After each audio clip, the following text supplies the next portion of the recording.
আল্লাহ বলে এই জমিনে আমি ভয় দিয়ে, ক্ষুধা দিয়ে, জানমালের হানি দিয়ে, সম্পদ হানি দিয়ে তোমাদেরকে পরীক্ষা করব। এই পরীক্ষায় সফল হবে তারা ধৈর্য ধারণ করেছে যারা। ইন্নাল্লাহা মা'আস সাবিরিন, ধৈর্য ধারণকারীদের সাথে আল্লাহ আছে রাডাই। ধৈর্য ধরতে হবে, ধৈর্য ধরতে হবে। ধৈর্য এমন গাছ যে গাছের চারিদিকে কাটা, ফলটা বড় মিষ্টি। বিশ্বনবী বলেন এই যে ইমানদারদের ব্যাপারটাই আলাদা, ব্যাপারটাই আলাদা। এটা ইমানদার ছাড়া অন্য কেউ এই বরকত পায় না। কি বরকত?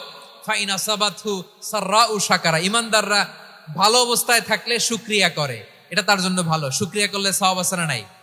মুমিনরা বিপদে পড়লে ধৈর্য ধরে। আচ্ছা বলেন তো, ধৈর্য ধরলেও সওয়াব আছে না নাই? তাহলে সুখের সময় শুকর, দুঃখের সময় সবর, উইন উইন সিচুয়েশন। আমাদের সারা জীবনই এই দুই আমল আছে না নাই? হয় আমরা শুকর গুজার হই, নয় সবর করি।